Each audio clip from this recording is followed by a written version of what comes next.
Hey everyone, welcome to the Beauty in Between podcast, where we imagine the new way forward together.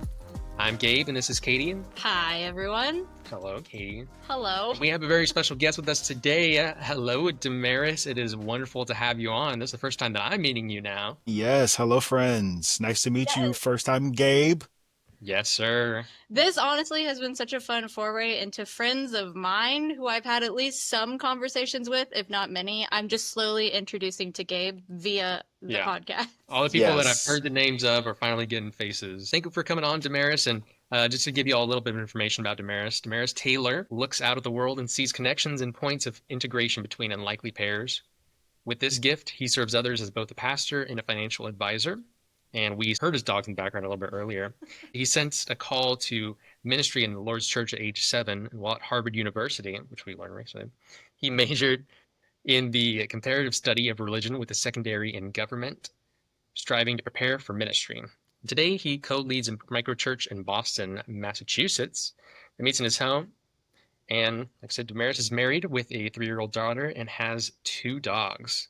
What kind of dogs do you have, by the way?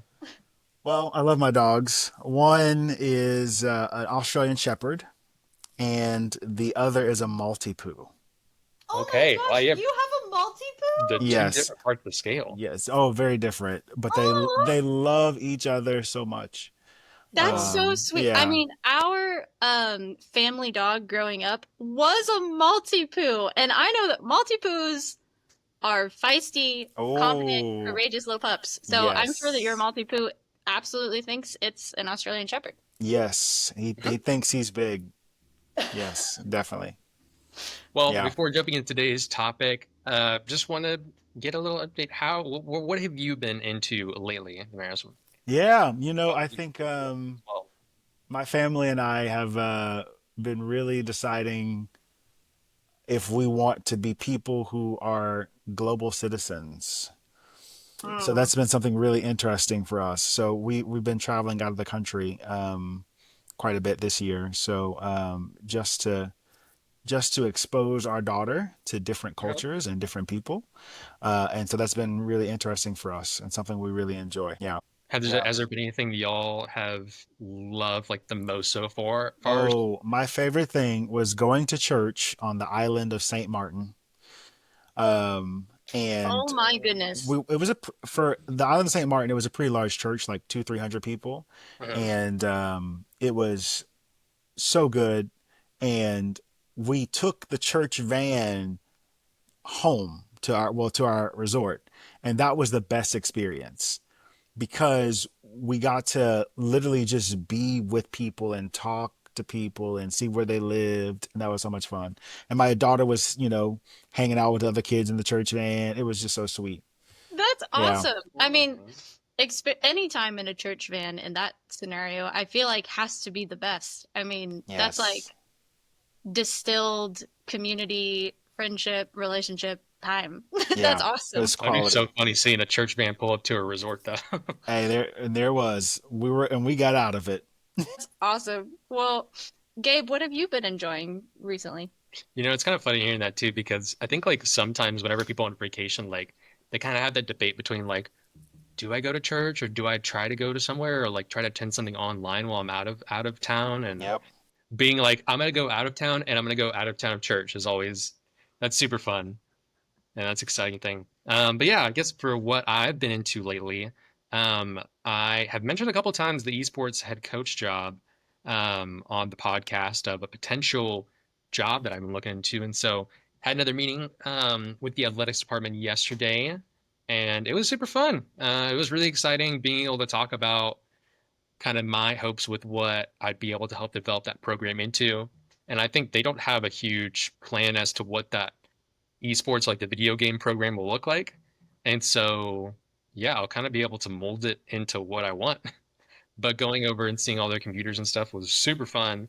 And it was like, yeah, this is a real thing. And I wasn't sure what to expect. And he was like, did you expect more computers, less computers, like a better or worse setup? And I was like, I don't know, to be honest. I think I expected maybe there'd be like 5 or 6 random laptops and that be about it. So this is great.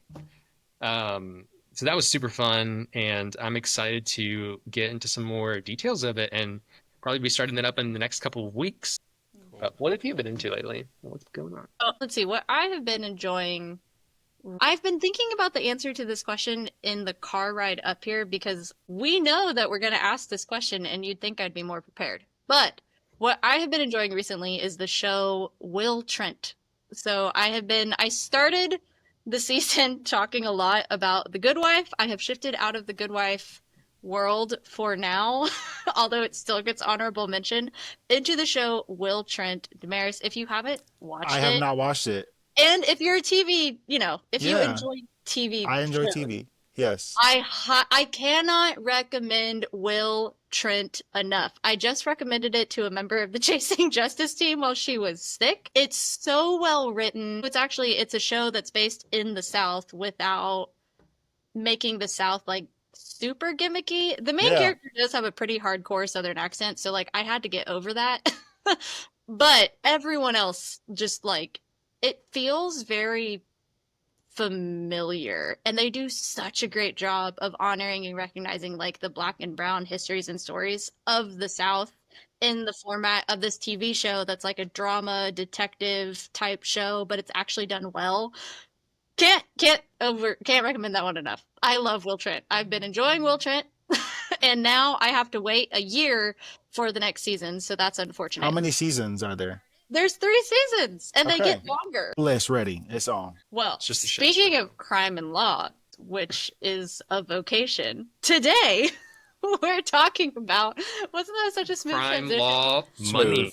I've been working on it. Thank Work. you. Today we are diving into the topic of, in the context of this season, Damaris, to give you a sort of acclamation to where we've been, and anyone hopping into this episode, first and foremost, we've essentially been talking with, between me and Gabe and our extended wonderful community, about different elements and aspects that are part of co-creating and building identity, expanding that conversation. So today we're going to talk about work, business as informing identity, but we haven't been teasing out each of these conversations as far as like identity equals this. So this conversation is our second to last. We're nearing the end of this particular season in block.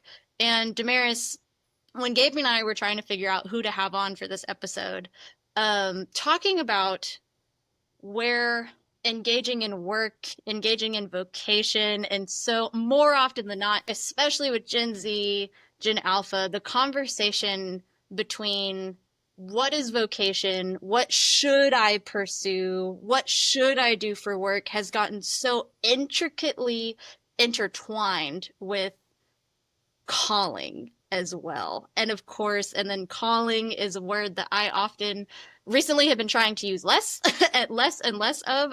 In my experience, it's just been, if not weaponized, I would say misused in the context of church. So that's our sort of overview. Gabe and I are so excited to have you on for this conversation, Damaris, because not everybody can have this conversation. Let's just go with that. Not everybody can have this conversation, and not everybody can have this conversation in a way that can edify others. So I want to just start the ball rolling with this question. Would love to hear your thoughts about what has shaped your idea of what meaningful work is, and potentially even how has that idea shifted over time? You know, I grew up in the South. I grew up in South Carolina, and I grew up with a very strong black mama.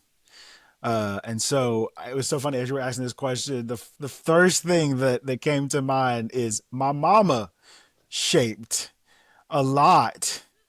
Um, Shaped so much about how I think about um, career, calling, vocation, but also what shaped my understanding of it is I didn't grow up in a wealthy family. My family worked very hard, but never seemed like there was enough money to take care of all of us. And which there was I have 4 siblings, so there's 5 of us total. And so a desire to make money was is real. It was real in my mind. But when I got to college, something else started to stir in me. I knew I had a calling to ministry. When I was 7 years old, I had this really what feels like to me unique experience with God, and God was like, "Hey, you need to go be a pastor at some point in your life." But at the same time, I was battling in myself, "Hey, you need to go make some money." And my grandfather was my pastor growing up, and I'd watched him serve wholeheartedly in ministry, but struggle financially. As just to wrap this up, but when I all those things come into play, your personal experience, your familial history, your mamas and your daddies and what they do, that shapes and shaped a lot of how I began to think about career. Now, over time, I would say my understanding of vocation has shifted, has grown, has evolved in some helpful ways, has expanded, if you will, to allow me to be able to operate in such a way where I'm flowing in my passion, I'm flowing in what I believe is a purpose, but also allows me to provide for myself and my family. Hearing that story, I mean, I have a sort of similar experience with my grandpa not being my pastor, but being the pastor of my mom. And whenever they came back from Iran, like he was a pastor for a little bit, but then soon after that, like had a divorce and stepped down from being a pastor and then started to pursue more of a path of working as an engineer. And that's what he's done for a long time. And there was very much so a split. And whenever I was preparing to go to college and I was thinking I'd be a missionary straight out of high school, he was very much so on the side of like, you need to get an engineering degree or something like that. And so I guess I'm wondering for you, how did that internal struggle, in a sense, kind of work out whenever you were deciding of what to even study, or like how does this work out, or trying to see that path forward? Right. Yeah, trying to draw clear lines was definitely a struggle uh, for me. However, when I went off to college and started really I studied religious studies, but Harvard just calls it comparative study of religion. So historical and sociological perspective around faith and religions. I knew I wanted to go into ministry at some point, and so I thought, hey, this would be helpful. I also realized that what I was studying and what I was doing as I was working through the history and the sociology of different faiths, predominantly Christianity though, was learning about people. Hmm. Learning about people. I was learning about the human condition.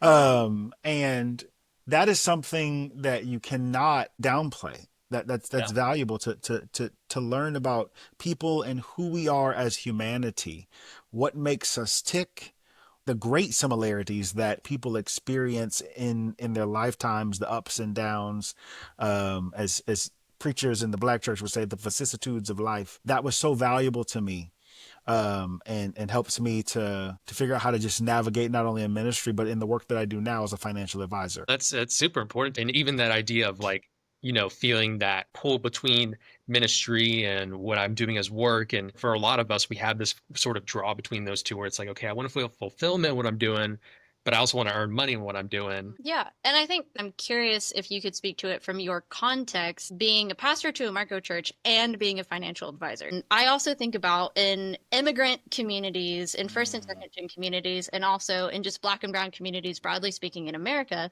that conversation of like wanting to make money. And in the majority culture within the West, within this country, that those two things, the desire to make money and the desire to be faithful, have so often been put at odds. Odds. One, I totally agree, 100%. It is a false duality. And I think it's from a place of privilege to put them at odds with each other. Yes, Um, yes, name to it. right, to say like, you might come from some money if you say, I don't really need this to provide for me. I'm like, what? No. So, just a couple of quick thoughts on that.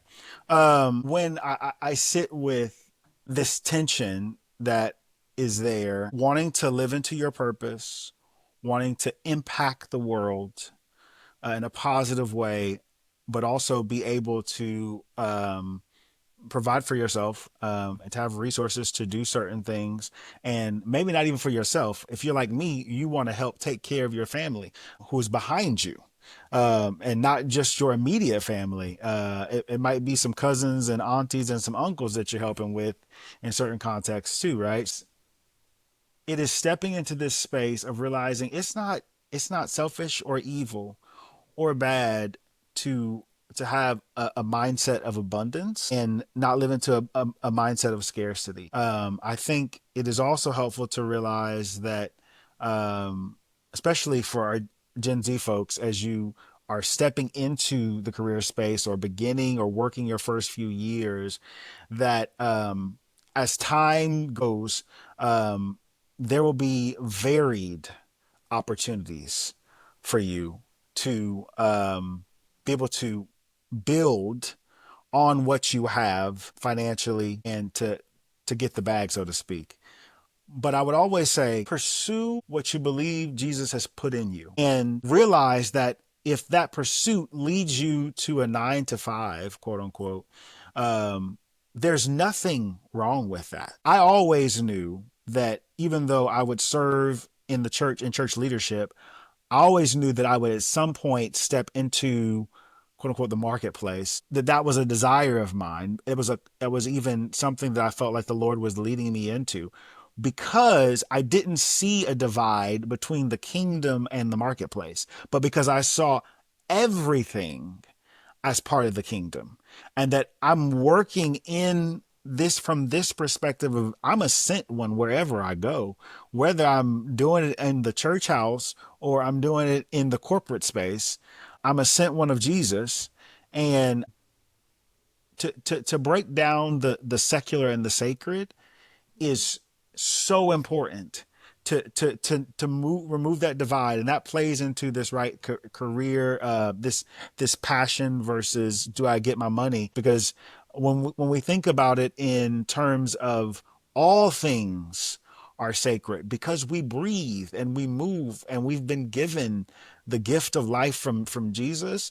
It opens us up in a different way to be able to experience and pull together our identity in a robust and complex way. And you know, something that came to mind when you were sharing, moving through the process of breaking down that sacred secular divide, which, by the way, that sacred secular divide, that was not created by God, nor was it intended for us. That was very much created and implemented by man. We have created that divide, and we are also the ones who need to tear it down. But the greatest example of breaking down the secular sacred divide is the Lord our God. Yahweh, the Holy of Holies, King of Kings, Lord of Lords, came down from where he was unbothered, unsullied. He came down into it. And ooh, I honestly don't normally get this like churchy scripture on the podcast, but like of all the episodes to do it, I think this is the one. Like, our Lord came down, embodied, and not just like poofed himself into like humanhood and was like, "Oh, what's it like?" Like being human. I just want to like try it on for a moment, be here for a couple of years, and then like y'all got it. He actually came down and went through the process of being in a womb for 9 months and entered the world not through zapping himself down in like fire and brimstone, although he very well could have. He went through the process of being birthed by a woman physically. You mentioned before that like dichotomy where it feels like you have to be in one box or the other. And obviously within scripture, we see a full embracing of all the things. And it's been cool seeing how our pastor, our church, he speaks into a lot of practicals, and he's like, you know, like, let's get into these high yield savings accounts and stuff like that. And I'm like, yes, sir. We should be taking advantage of these things, thinking about it for Jesus. He was working for all this time, and there are different phases that we can go through. And even, you know, when we're talking about calling and how that calling can kind of evolve in a way or change, and how I thought that I was going to go straight into ministry for a long time, but I haven't been the person who's just working at the church. And I think that's given me so many valuable experiences, just being in the workplace and so many different opportunities. I met with a young woman who owns a nail salon. She's doing well. She loves Jesus. And she was going through this discipleship school. She said, I entered this thinking the Lord was going to ask me to leave the nail salon and go into quote unquote full time ministry. But what she has been realizing is that the ministry was in the salon ministry the whole time. And I was like, yes, it is. As you sit and are present and you have the opportunity to be the embodiment of Jesus right where you are as you're, doing the nails, putting on the acrylic, painting them, cleaning somebody's feet up, whatever else.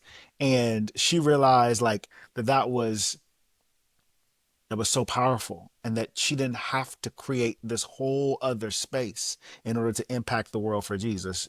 Somebody sitting in her chair was her space, and that was powerful.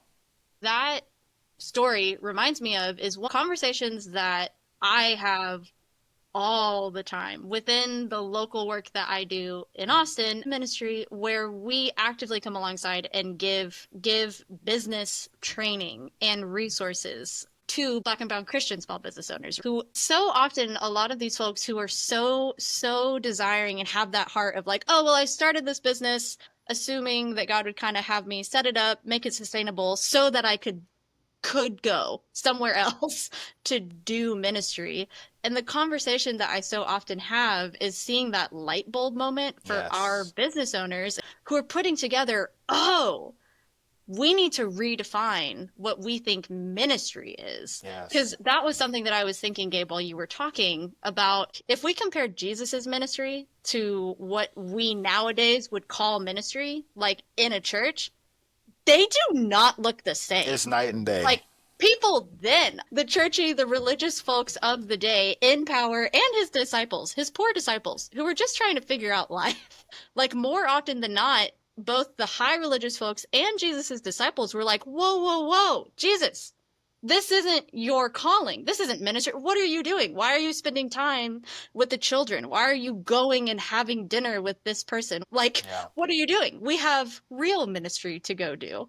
But Jesus's ministry and what we define as ministry do not look the same because, and I think this is where I would offer the redefinition, that ministry, it's serving, and you need people to do that. Where are the people?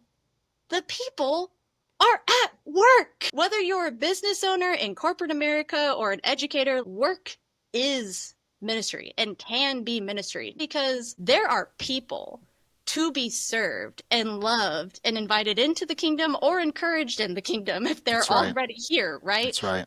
At work, there's that statistic that where do human beings in America specifically spend most of our time? It's not at church. It's not with our families. It's at work in the marketplace. And it's like just with the natural sales principles, like if you're like, hey, come and visit our place, there are going to be a small percentage of people that are going to come visit your location or whatever. We need to be in these places out in the real world. If people are spending such a small amount of time in church and spending the majority of their lives outside of it in these different places, we need to be in those places. I think to that point, I have a friend who says you need to be a detective of divinity, and I think that is connected to a guy named Alan Roxborough. But when you are a detective of divinity, you operate under this, let me go see what God is up to and join him right where I am. When I walk around my office, or when you may be walking around the school if you're a teacher, or you may be, working from your food truck as a business owner, or like this nail salon owner, whatever else, you need to have your eyes open to join Jesus where he is, and realize that you can bring what he's put in you to that moment, and it'll be enough. Yes. And who you are. That's a mindset of abundance too, because you're seeing there's an abundance of opportunities. The harvest is plentiful. Yes. Out there. And so there are already those places that God has opened up those positions or opened up those opportunities. That's right. And how can we slot ourselves into those places? That's right. And bring your full self, because Jesus shaped you to be who you're supposed to be. And when we live into that, when we step into that, I've never felt more more free as a Christian Hmm. first, as a follower of Jesus first, and as a pastor, Christian leader second, than when I said, Lord, where are you at work? I don't want to I don't want to have to pull together, Yeah. all these different things to make people fall in love with Jesus. No, no, no. Jesus is like, I'm already working here. Right. You come join me. Yes. Yeah. Right. And that is so vital and key. And I think, when we think about our vocation, and how that all fits in there, it sits with this moment, the word that is so hard to do, but it sits with a moment of surrender to how you've been made, who you are, which should hopefully be something that you can enjoy, but also a surrender to Jesus and what he's actually doing, and seeing it as something you can join with him in. You, I think, tied it up so well, so well right there. I want to ask if you have any final closing words, closing remarks that you want to add on, and even what would you say is the invitation that you would make to specifically Gen Zers and even Gen Alpha-ers who are really like just beginning to wrestle with faith, vocation, purpose, identity? Yeah, faith, identity. First of all, acknowledge it as a journey, with various terrains. And sometimes on your journey of calling and understanding who God has made you to be, it'll be you and Jesus frolicking in the meadow. It'll be sunny and beautiful. At other times, it'll be rocky, dusty, dirty, and you can barely see the sun and it's cloudy. If you realize the presence of Jesus is with you and allow him to embrace you as you go throughout this discovery of who you are, because that's what it is. It is a discovery, right? So it is a discovery, and you continue to learn more and more about yourself as you go on, as you try different things, as you just taste test, if you will, taste and see what the Lord has put in front of you. I read this book to my daughter. She asks for it almost every other night. Oh, the places you'll go. One of the best lines is, there'll be some streets that you want to go down and some that you will not. So Mm. through all of that, be patient with yourself and continually keep asking Jesus, is this who you made me to be? Is this who you made me to be?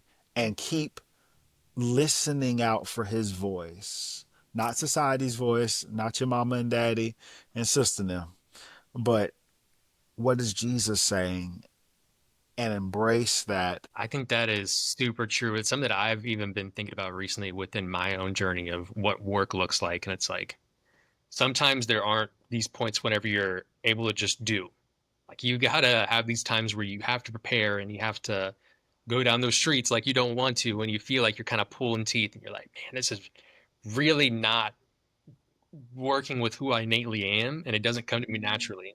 And you've gotta be in those uncomfortable places, but then you get to the other side and you see the beauty of what it's been preparing you for. So really appreciate you pointing that out. And do you have anything else you'd like to add, Katie? Yeah, I think I have a final thought I've been thinking about. I think more often than not, if left in sort of neutral zone in Christian spaces, I don't think it's uncommon to wind up viewing work as just a necessary evil, Hmm. but still evil.